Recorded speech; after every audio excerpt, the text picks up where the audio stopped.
All right, and we are back here on the GSMC football podcast. And for the final part of the show, we are now going to talk about a couple of teams and their, essentially their draft strategy, at least with their, their first pick, but also, you know, what what they're going to end up doing. So, um, you got the Commanders, you got the Raiders, and the Commanders they have a top three pick. So odds are, well, a top two pick. So odds are, yeah, they're gonna definitely take a quarterback because they did ask Dan Quinn, the new head coach for the Commanders, um, if they're gonna end up taking a quarterback, and he said, yeah, you could assume that. That's probably likely. So yeah, they do have the number two overall pick, but of course, you also have Dan Quinn acknowledging the likelihood of selecting quarterback, but defers to Adam Peters for specific decisions regarding draft strategy. The Commanders await the decision of the Bears, who hold the number one overall pick, before finalizing their plans for the draft. The team is still evaluating their options and conducting visits with potential draft prospects. Adam Peters has made moves in free agency. They added Marcus Mariota to be, I guess to be the stopgap quarterback. They also got Austin Eckler, Zach Ertz, Bobby Wagner, and also Jeremy Chin, safety. So the Commanders have made moves. Now, I know they have made a lot of moves. I wasn't really that impressed by their offseason. I think they could be better, but I mean, I don't know how much better. I mean, the team did win 4 games, and I don't think they really made significant upgrades. I like the duo of Austin Eckler and Brian Robinson, but Bobby Wagner's an older player. Zach Ertz is an older player. And again, they traded a lot of their guys on the defensive line. They traded, well, not a lot, but they traded Montez Sweat and Chase Young. So, um, again, we'll see how they address the draft. They also did trade Sam Howell as well. So, yeah, that's why they're going to be in a position to take a quarterback. So, it'll be interesting. Um, but yeah, actually, right now it's Marcus Mariota and Jake Fromm. That's the quarterback room right now for the Commanders. So, and Jake Fromm, if you remember, was starting some games for the New York Giants a couple years ago.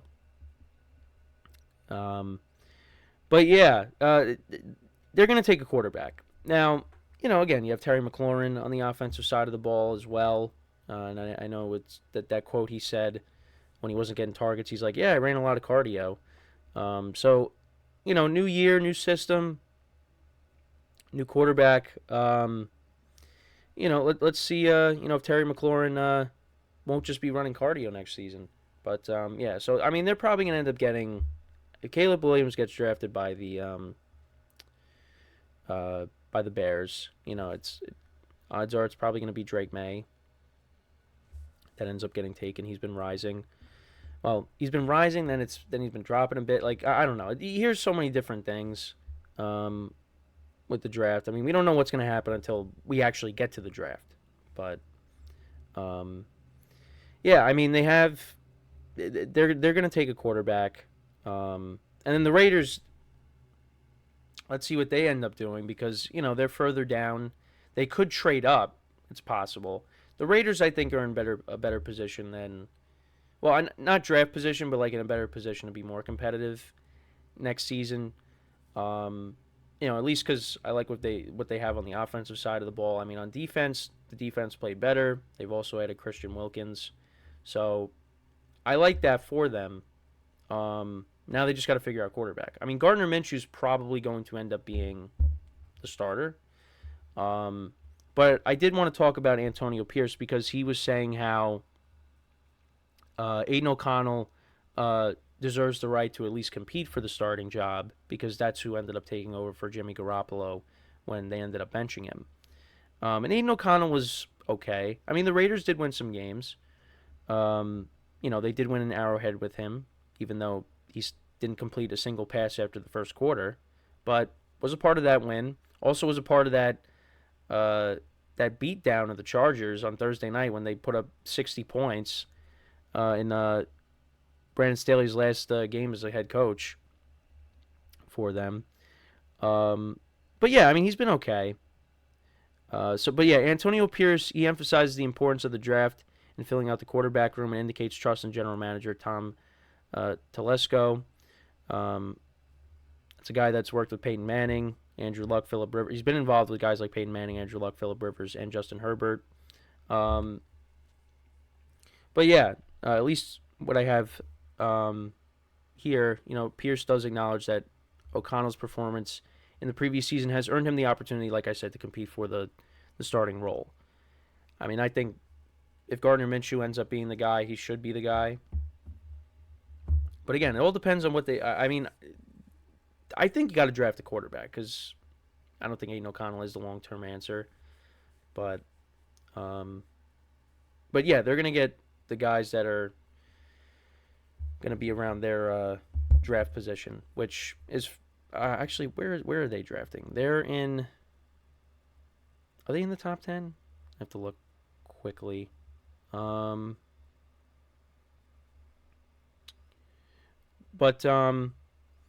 Yeah, I mean that's really what they have to address, and then obviously you go through the other positions as well.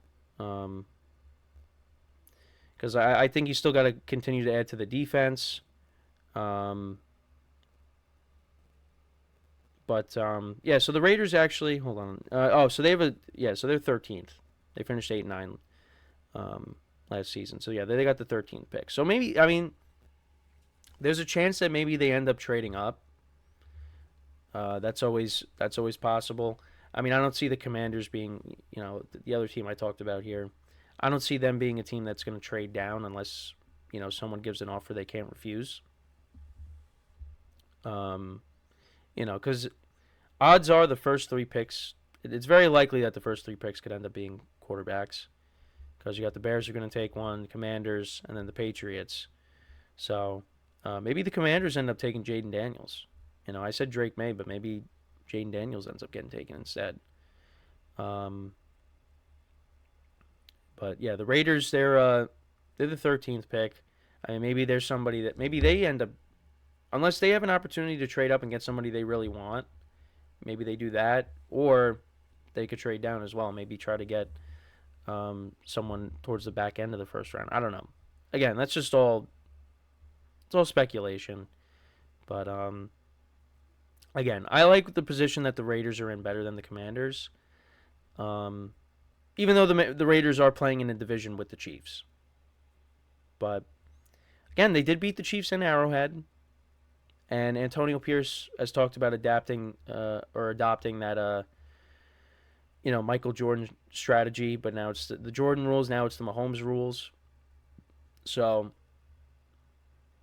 yeah, we'll just have to wait and see how it all plays out. But, I mean, for me, both teams are likely to. Well, the Raiders, yeah, the Commanders we know are definitely going to take one. The Raiders, we'll see what they end up doing with their first pick, because maybe they say we'll draft best player available and then get a quarterback later. But I think the most likely thing is you're going to see. Well, the Commanders definitely, Raiders probably, but again, it could also depend on who's available. So. Yeah, but we got 1 month until the draft, basically. So all our questions will be answered once we get there, and it's coming up. It's coming up. We are almost at the. I mean, March again flew by. April's around the corner. We're moving right along here. Just hoping that the weather gets warmer here on the East Coast. I know I mentioned that last week because it was 60 degrees one day and now it's back down into the 30s again. So I want to get back into that warm weather because I'm done with the cold. But we got to wait on that. And I hope everybody enjoyed all the March Madness games from this weekend. Now we'll be going into the Sweet 16, Elite 8 next week. Well, this week. So, and then of course baseball starts this week too. Regular season starts. So, I've been saying there's a lot of stuff that's happening. So make sure to tune into all our shows as well. Get everybody else's perspective on that. I mean, once the draft comes around, there's going to be a lot of things to talk about.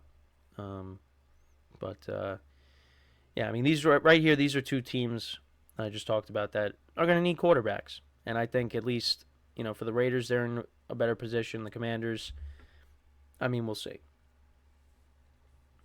Because again, I mean, the Raiders they got to deal with the Chiefs, while the Commanders they got to deal with Dallas and Philly. And the funny thing is, well, then we saw how the Eagles played towards the end of the year, but the Commanders they almost swept the Eagles. They could have done that. They played really well against the Eagles. Now again, that was with Sam Howell as the quarterback. Now Sam Howell's in Seattle, but you know, they got to. The Eagles are going to be better. Cowboys are still going to be a good team, although they really didn't make any moves this offseason. They're going to probably make those moves during the draft, of course. But yeah, I mean, it's just for both of these teams, they need to get a quarterback to compete with those teams. Raiders need to get a quarterback that's going to, you know, give his best shot against, or give you a great chance to beat Patrick Mahomes. Even though, yeah, they did beat him on Christmas in Arrowhead, but that was more of a credit to their running game and their defense than anything else. AidanO'Connell really wasn't asked to do much. But if you're the Raiders, you want to have a quarterback that's going to be able to compete with Patrick Mahomes. And right now they don't have that. So we'll see, who they end up getting in the draft, and we'll see what the Commanders end up doing, who they end up taking, because it's probably not going to be Caleb Williams. It's going to probably either be Drake May or Jane Daniels, or maybe they just draft J.J. McCarthy. So, no, I'm just saying that. So we got a comment. Who is your team? So my team is the Giants. It's been rough recently, but hopefully things get better. I mean, again, 2022, they took a big step forward. They made the playoffs, but then they ended up taking a massive step back in 2023, which I kind of expected after Dallas won 40-0. Now they got to figure out what they're going to do at quarterback. They got to get more playmakers on the offense. Chiefs Kingdom, baby. I was even at the. Oh wow. You were at the Chiefs Dolphins game. Yeah, I mean, I give you a lot of credit for going to that game because I was happy just watching it on TV. But yeah, that must have been very cold, and I'll just leave it at that. But yeah, I mean, you go back to not even just the Chiefs Dolphins playoff game. Go back to even 2015. I mean the Vikings and the Seahawks and the weather they played in. How cold that game was too. I think this Chiefs game was colder. I'd have to go back and look, but yeah, that's wild that you were at that game. But yeah, so I'm gonna wrap it up here. 2 tickets. Oh wait, hold on. 2 tickets, $240 total, 50-yard line. That's nice. Listen, this is the game I went to. I went to Chiefs Jets, and we sat all the way up in the nosebleeds. And we bought those tickets before the season started because I'm a big Aaron Rodgers fan as well, and I wanted to see him and Mahomes play each other for the first time because we haven't seen that. And what ended up happening was, of course, Rodgers gets hurt, so we ended up seeing Zach Wilson against Patrick Mahomes, and Zach Wilson actually played well, and Patrick Mahomes played one of his worst games as a pro. But yeah, we were all the way up in the nosebleeds. I mean, I would really love to be able to get seats like that at the 50-yard line, but it's just they're so expensive. I mean, the ticket prices are just outrageous. I mean, I think the tickets we got, they were still $140, and again, we're all the way up in the nosebleeds. So, and then like after fees and stuff, it came out to almost $200 for each ticket. So, but listen, those are nice seats. I hope you had a good time, other than having to deal with the weather. So, but yeah. So with that though, I'm gonna wrap it up here. I appreciate you guys tuning in. We'll be back again tomorrow, 10:30 a.m. Eastern time. So make sure to tune in. And until then, I'm your host, Kenneth Gruenfelder, signing off from the GSMC Football Podcast, brought to you by the GSMC Sports Network. Have a good day, and I'll talk to you guys tomorrow. Take care.